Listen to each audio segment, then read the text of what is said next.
President Kiir describes late Bona Malwal ring as an elder statesman.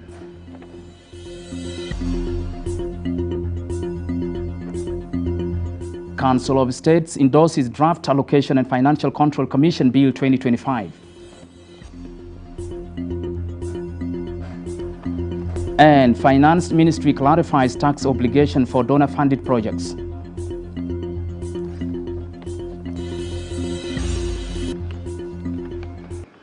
Hello and welcome to SSBC 8 p.m. News, coming to life in the national capital, Juba, with me, Abraham Aken.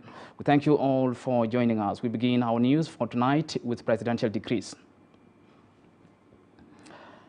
Relief of the Chief Administrator in the Ministry of Presidential Affairs. Pursuant to the provisions of Section 13 of the Civil Service Act 2011, I, Salva Kiir Mayardit, President of the Republic of South Sudan, do hereby relieve Honorable Ambassador Sivit Bulan Kamunde from his position as the Chief Administrator in the Ministry of Presidential Affairs, issued under my hand and the seal of the Republic of South Sudan in Juba, this first day of the month of November in the year 2025. Signed, Salva Kiir Mayardit, President, Republic of South Sudan, Juba. Appointment of the Chief Administrator in the Ministry of Presidential Affairs. Pursuant to the provisions of Section 13 of the Civil Service Act 2011, I, Salva Kiir Mayardit, President of the Republic of South Sudan, do hereby appoint Honorable Valentino Delmaluet as the Chief Administrator in the Ministry of Presidential Affairs, issued under my hand and the seal of the Republic of South Sudan in Juba, this first day of the month of November in the year 2025. Signed, Salva Kiir Mayardit, President, Republic of South Sudan, Juba. Relief of the Chief of State Protocol in the Office of the President. Pursuant to the provisions of Section 13 of the Civil Service Act 2011, I, Salva Kiir Mayardit, President of the Republic of South Sudan, do hereby relieve Ambassador Yar Peter Machar from a position as Chief of State Protocol in the Office of the President, issued under my hand and the seal of the Republic of South Sudan in Juba, this first day of the month of November in the year 2025. Signed, Salva Kiir Mayardit, President, Republic of South Sudan, Juba. Appointment of the Chief of State Protocol in the Office of the President. Pursuant to the provisions of Section 13 of the Civil Service Act 2011, read together with Section 25(1) of the Diplomatic and Consular Service Act 2011, I, Salva Kiir Mayardit, President of the Republic of South Sudan, do hereby appoint Ambassador Sunday Chodriek as the Chief of State Protocol in the Office of the President, and is simultaneously promoted to the rank of Grade 1 Ambassador in the Ministry of Foreign Affairs and International Cooperation, issued under my hand and the seal of the Republic of South Sudan in Juba, this first day of the month of November in the year 2025. Signed, Salva Kiir Mayardit, President, Republic of South Sudan, Juba. Appointment of the Office Manager to the President of the Republic.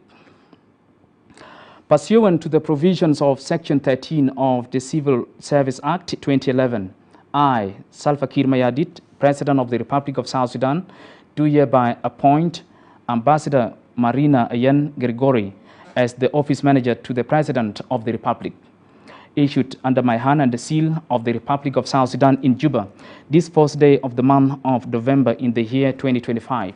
Signed, Salva Kiir Mayardit, President, Republic of South Sudan, Juba. Relief of the Head of Legal Administration in the Office of the President. Pursuant to the provisions of Section 13 and the Civil Service Act 2011, I, Salva Kiir Mayardit, President of the Republic of South Sudan, do hereby relieve Honorable Maulana Juan Alice Joshua from a position as the Head of Legal Administration in the Office of the President of the Republic, issued under my hand and the seal of the Republic of South Sudan in Juba, this first day of the month of November in the year 2025. Signed, Salva Kiir Mayardit, President, Republic of South Sudan, Juba. Appointment of the head of legal administration in the office of the President. Pursuant to the provisions of Section 13 of the Civil Service Act 2011, I, Salva Kiir Mayardit, President of the Republic of South Sudan, do hereby appoint Honorable Maulana Atiana Onga as the head of the legal administration in the office of the President, issued under my hand and the seal of the Republic of South Sudan in Juba, this first day of the month of November in the year 2025. Signed, Salva Kiir Mayardit, President, Republic of South Sudan, Juba. And now President Salva Kiir Mayardit has conveyed condolence message on the passing of Bona Malwal Madudring at the age of 97. President Kiir described the late Bona Malwal Madudring as an elder statesman whose legacy inspired generations. Here's the full text of the message. It is with profound sadness that I learned of the passing of my beloved brother and elder statesman Bona Malwal Madudring. On behalf of the people and government of the Republic of South Sudan and my own family, I offer my sincere condolences to family, friends, the Twitch Mayardit community and South Sudan at large. Bona Malwal was a veteran politician, elder statesman, journalist, and author. He published many books and founded many journals and magazines that served the voice of the people of South Sudan through the struggle and wars of liberation. His political career included serving as the Minister of Culture and Information under the government of Gafir Nimeri, regional minister in the Southern Sudan Autonomous Region, and advisor to the presidency of Sudan. Bona Malwal was a leader and visionary who sacrificed for the people of South Sudan, and he will be dearly missed. Our thoughts and prayers are with his family and loved ones during this time of bereavement. May Almighty God rest his soul in eternal peace. Signed, Salva Kiir Mayardit, President of the Republic of South Sudan.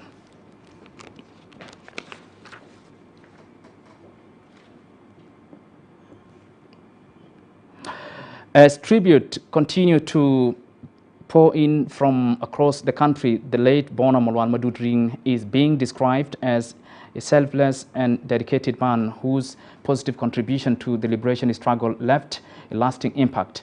He passed away on Sunday at the age of 97, SSBC's Mangar Gabriel reports.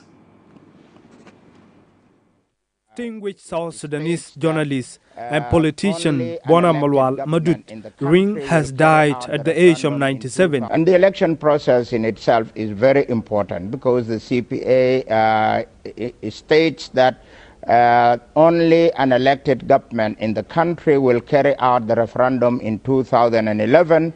So we need the election to get to 2011. Okay. And when we get to 2011, we hope we will have had an elected government in the country, not only in southern Sudan, but also all over the Sudan. We'll have an elected government, and so we can have at least a year or a year and a half debating some of the issues that Alex Duval has just referred to, whether the country will remain one or we divide it, and so on.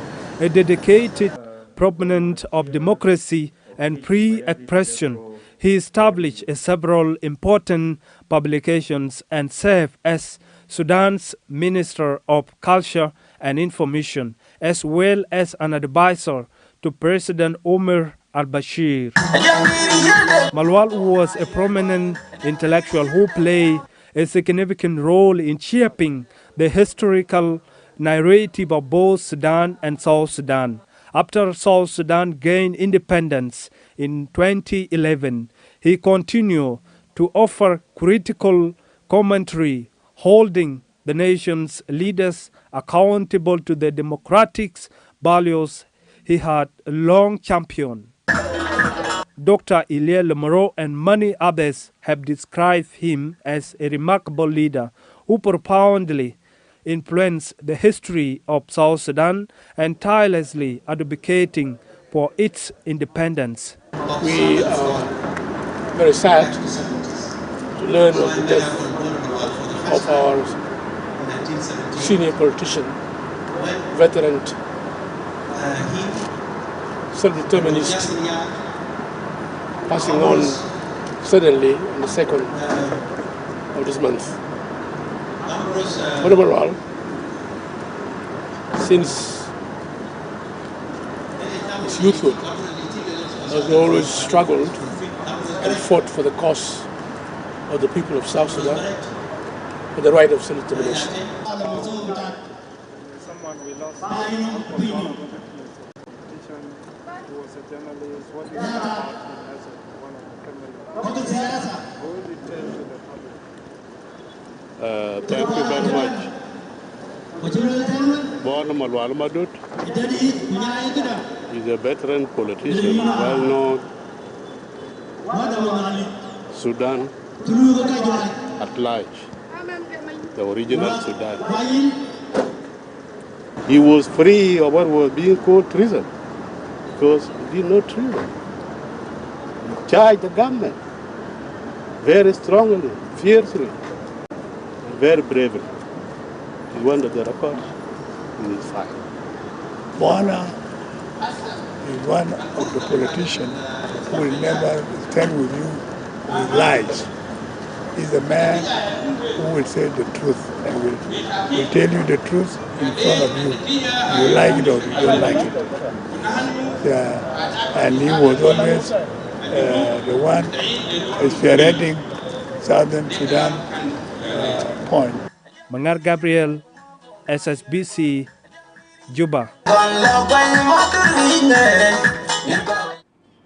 The Vice President for Gender, Youth and Humanitarian Cluster, Rebecca Nyandeng Dumobior, has stressed government's commitment to empowering women in the country. Nyandeng was addressing the Women Political Leadership Forum in Juba on Tuesday. The forum addresses challenges facing women. SPLM Second Deputy Chairperson Mary Apai Ayiga urges women to proactively engage in finding practical solutions to their problems. Anita Kiki, the UN Humanitarian and Resident Coordinator, also addressed the forum in Juba.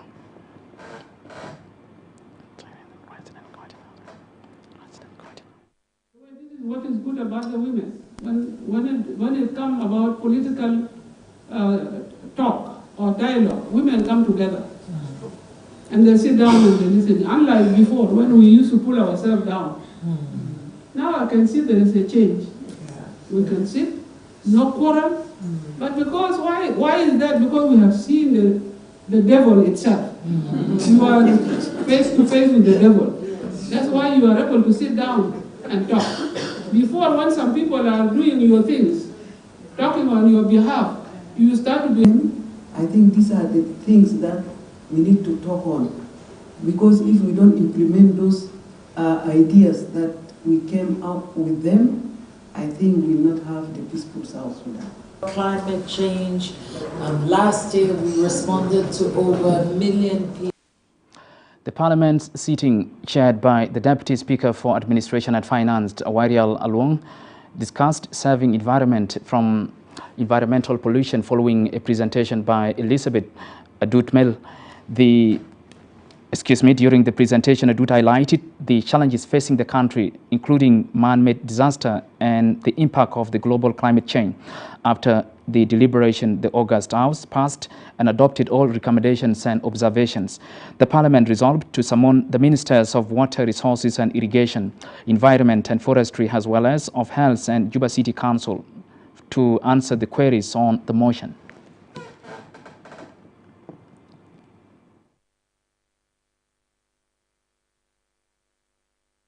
Unite and work as a team in our country to serve our environment as society, to create positive impact for the generation to come. The numerous environmental challenges we are facing, which includes man-made disaster and global climate warming, are alarming. Therefore, we need to come together to serve, to protect, to preserve our environment because the environment offered everything to us from clothing, water. The Council of States, chaired by Acting Speaker Mary Ayan-Majok, endorses the Draft Allocation and Financial Control Commission Bill 2025, presented by the Council's Finance and Economic Affairs Committee. James Magogater and committee member Rio Gadlier in a statement to SSBC, the committee's deputy chairperson James Magog says the council has approved and ratified the bill. The chairperson of the Allocation and Financial Control Commission, Yogit Afayo, described the approval of the bill as positive step for South Sudan.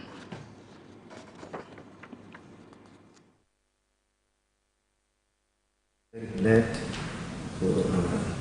for these activities which have been done by passing the bill of the Commission. And also I appreciate the committee which have been working tirelessly to see into it that this bill has been prepared and presented in this way. So the next stage is what we want now, that the bill will be taken to His Excellency the President to be enacted into the law, and then we will be able to exercise our activities. Awaited bill has been passed today by the Council of the States in the sitting chaired by Right Honorable the Acting Speaker, Honorable Mayor Ayan-Majok. This long-awaited bill was presented by the Minister of Justice in 2024 to the National Legislative Assembly, but it was sent back because it affects the states. So today the August House passed the bill to be enacted. The government delegation led by the Minister of Foreign Affairs and International Cooperation, Mande Sumaya Kumba, is in Doha for the Second World Summit on Social Development. Minister Mande is set to participate in the high-level summit which focuses on global issues. Upon his arrival at the country airport, the minister was formally received by the South Sudanese ambassador to the state of Qatar, Lili Adio Martin Menyel, alongside senior staff from the embassy. The summit is expected to bring together world leaders and policymakers to discuss and formulate strategies for sustainable and social development.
The National Minister of Information, Communication Technology and Postal Services, Michael Makwelwe, has assured his ministry's commitment to supporting the East Africa Communication Organization to fast-track digital integration in the region. He made the remarks in a meeting with the East African Communication Organization delegation headed by the chairperson, Jet Kon Matiang, who doubles as the Director General of the National Communication Authority.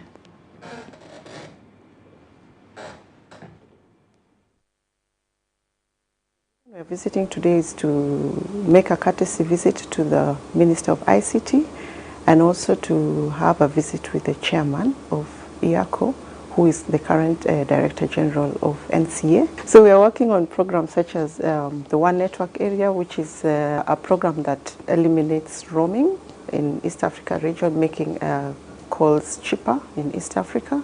We are also working on ICT data statistics to ensure that we have statistics for East Africa region in collaboration with the national regulators in the region. We are working on spectrum harmonization and preparation for the World Radio Conference of 2027. Cross-border frequency coordination, that is, normally there are issues around the borders, issues like forced roaming, issues like FM. Justice and trade ministers have engaged in an extensive discussion on promoting legal and trade cooperation as the African Continental Free Trade Area move towards ratification. Dr. Joseph Gangakech and Atong Kwalmanyangjuk jointly emphasized on the Common Market Protocol, Customs Union and monitoring frameworks, all of which are in the process of being domesticated into South Sudanese law. Both ministers reaffirmed their commitment to advancing South Sudan's integration into regional and continental economic frameworks.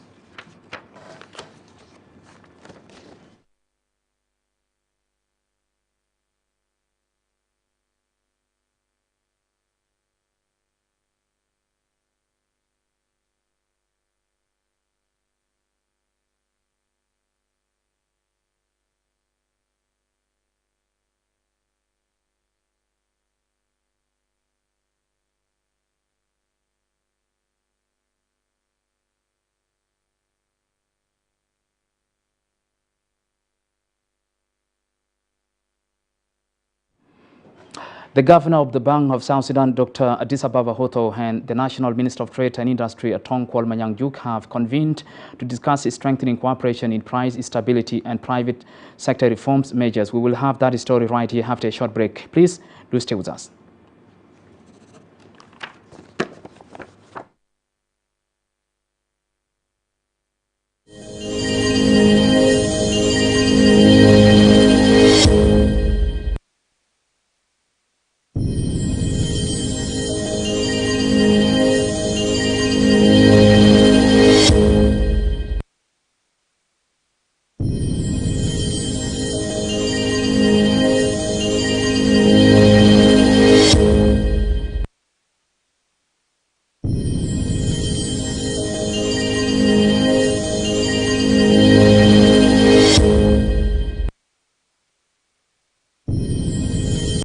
Welcome back from that short break, and in case you have just joined us, this is SSBC 8 p.m. News coming to live in the national capital, Juba, with me, Abraham Aken. Now, the Governor of the Bank of South Sudan, Dr. Addis Ababa Otto, and the National Minister of Trade and Industry, Atong Kwalmanyangjuk, have convened to discuss strengthening cooperation in price stability and private sector reforms measures. The discussion broadly focused on aligning institutional policies to maintain price stability, with both leaders encouraging traders to keep their money in commercial banks for safety measures.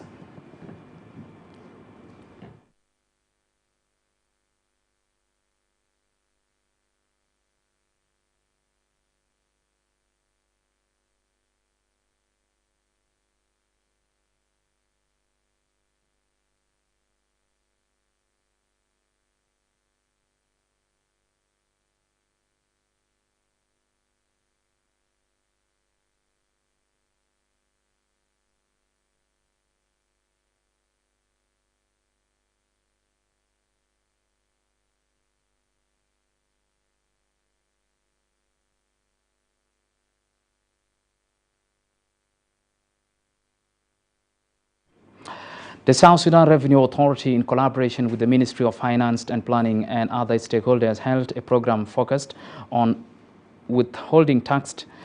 SSBC's Emmanuel Patrick Laku reports. Secretary for Planning at the Ministry of Finance and Planning, Benjamin Ayali, says individuals and organizations managing donor-funded projects are not exempted from paying taxes to the government. Ayali made the remarks during the opening of a one-day workshop on withholding tax held at the South Sudan Revenue Authority headquarters in Juba on Tuesday. He clarified that while equipments items and vehicles used in donor-funded projects may be exempted under specific financing agreements, those managing and implementing the projects must still meet their tax obligations as required by the law. For the donor-funded projects, the persons that are managing the projects are not exempted. But the equipments, the items, for example, vehicles that will be utilized for the operations of those projects are exempted. And it is within the financing agreements that we normally sign with donors. Meanwhile, the Commissioner General of SSRA, Simon Akweideng, said the authority under the guidance of the Ministry of Finance is modernizing South Sudan's tax administration through digital transformation and regional harmonization. He revealed that in the coming months, the SSRA will begin consultations to introduce the value-added tax, which is one of the major revenue sources in the region. The current sales tax that we are implementing for 2024-2025 reports is actually 1.7%. So if you compare it with the regions of VAT 30% minimum, and our current records show that it's only 1.7% of the total tax that we collected in the budget year 2024-2025. That calls for South Sudan to actually enroll on VAT, the consumption tax. The Commissioner General also directed the Commissioner of Domestic Tax Revenue Division to waive penalties arising from audits of contractors, subcontractors, and suppliers under donor-funded projects passed to November 4th, 2025. The law requires that once you don't pay on time, it attracts penalties. But because our failure also to engage you and our failure to inform you, to sensitize you on time, from the 4th of November 2025, going backward, there will be no penalties.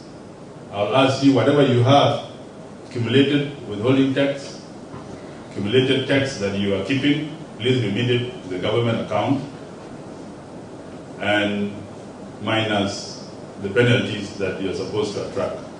Earlier this year, the SSRA formed a special tax team to follow up on how development partners can meet their tax obligations. Reporting for SSBC, I'm Emmanuel Patrick.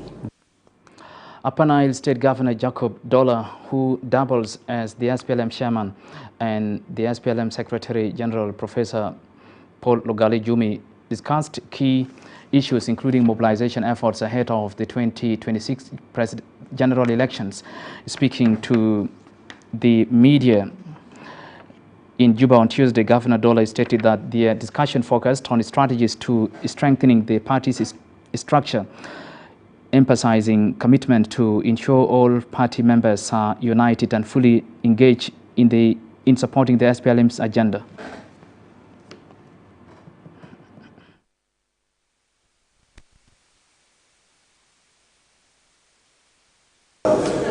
We have discussed a number of issues regarding how we can strengthen the party within the state. And in the term of mobilization, of the comrade, because by next year people are going for election, 2026, and we want to make sure that we have to mobilize our comrade so that they have the support and the other up here in the SPLM. And also we talk about the training, so as soon as I go to the state, we will be conducting the training for the comrade so that they have to be well trained of how they should also align with the principle of the SPLM within the state. So I also assure him, the chair of the SPLM, we will be able to mobilize the comrade and we will also advocate for peace. My priority to make sure that the newly appointed Petroleum Undersecretary Dr. Choldington has vowed to engage investors into oil sector and fostering capacity building program to ensure smooth oil production. He stated this upon assuming his role on Tuesday amid renewed hopes for improved services.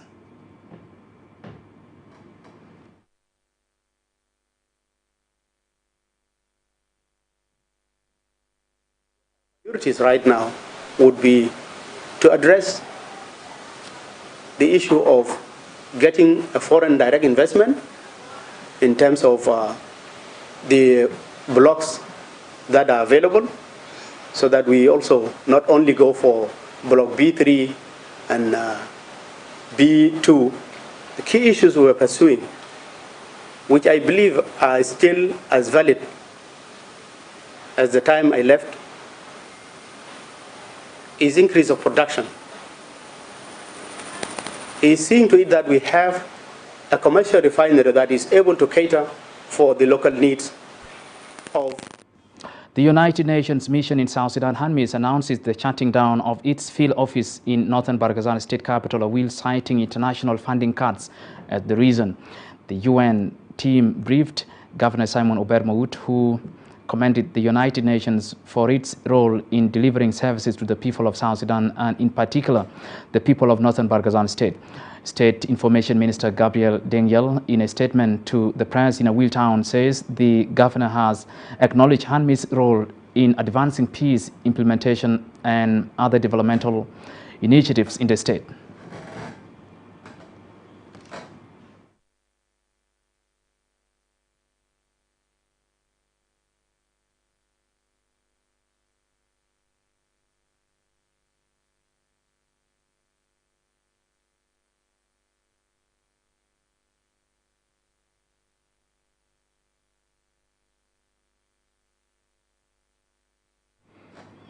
The Deputy Governor of Upper Nile State, Deng Johangok, has convened with humanitarian partners headed by the Deputy Director General of the International Organization for Migration, IOM, in Malakal on Tuesday.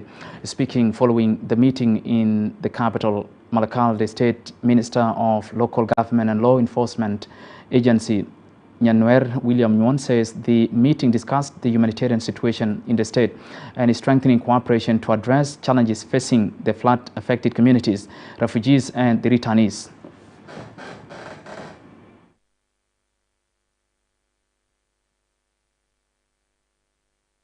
Affected with the floods in so many counties and Payams, and they came to visit and recheck the status of the IDPs, returnees, and also the citizen of Upper Nile State. They were received by His Excellency, the Acting Governor, Deng Johangok, in his office, and we had a brief meeting. They briefed us about their visit, and we were happy with all the support that they are giving us in the states, especially. Crossing now to Lake State, where government and Windle Trust International have launched kite transfer payment to 10,000 girls and learners living with disability in primary and secondary schools in Rumbek Girls Primary School. Addressing the launch, Lake State General Education Minister Nelson McCoy Makur applauds Windle Trust International and donors for supporting the project, which he says would enable pupils to continue with their studies, warning teachers to refrain from malpractices and ensure the money goes to the right beneficiaries. Meanwhile, Windle Trust International team leader Victoria Yan Majogdeng confirmed that 10,000 girls, including students living with disabilities, will receive cash money transfer in 261 centers across the state. On behalf of Governor of Lake State, His Excellency Gerald Rintoy Mabur, I would like to welcome the team of Windle Trust in this school and the bank, which is cooperative bank, who came here to pay the girl money to support our education, to support girl education in our states. So thank you very much. To our learners, especially girls who are going to benefit in this program. So get the money and buy yourself whatever necessary you want to continue with your studies. We will not give you the money and you go and give it to your mother. We will not give you the money and go and give it to your boyfriend. No. The total number of learners that are going to benefit this year in the whole of Lake State is 10,000 girls. including learners with a disability. We have not specified exactly how many learners with a disability, but some of them are boys, some of them are girls. We will identify them as we go. In 261 schools, both secondary, primary, and ALP, that are going to benefit for cash transfer this year. Girls, I hope when you receive... Still in Lake State, Has Foundation team led by Executive Director Deng Arop Mayuen on Monday concluded the mission to 4 counties as part of the foundation's ongoing assessment programs. The visit aimed to intensify community needs and strengthen partnerships that promote sustainable and meaningful development across the state. This initiative aligns with the vision of the foundation's founder and chairperson Adut Salva Kiir Mayardit, who also serves as the senior presidential special envoy.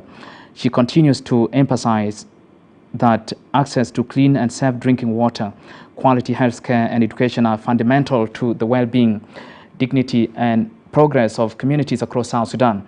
In a statement to the media, Executive Director Deng Arop Mayuen says the charity organization will begin implementing developmental projects in December this year to supporting communities identified during the assessment.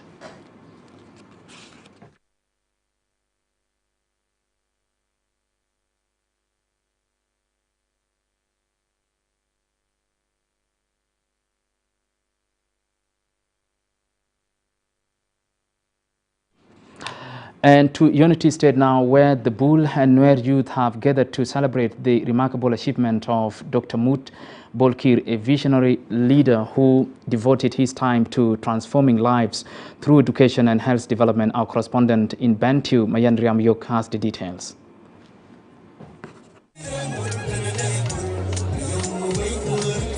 In this period of youth empowerment and community service, the Bull and Nuer youth gather to celebrate the remarkable achievement of Dr. Mut Bolkir, a visionary young leader devoted to transforming lives through education and health development.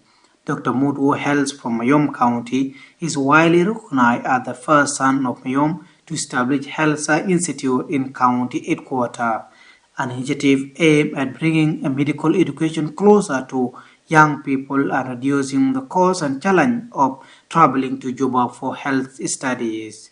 Currently serving as the Health, Safety and Environment Manager at Chipok Oil Company, based in Unity Oil Field, his contributions were celebrated by a large turnout of youth community members who praised his leadership and his passion for giving back to his people.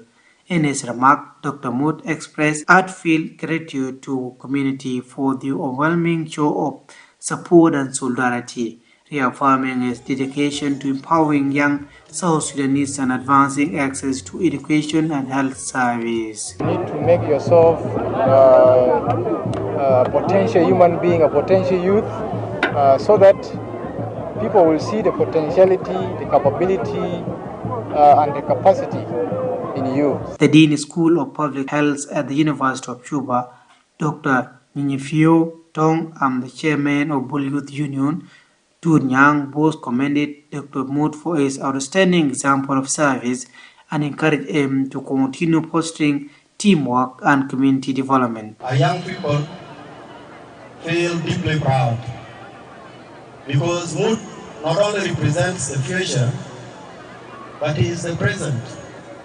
So please, I call upon all of you to support John Mut in his endeavors. This is just the beginning.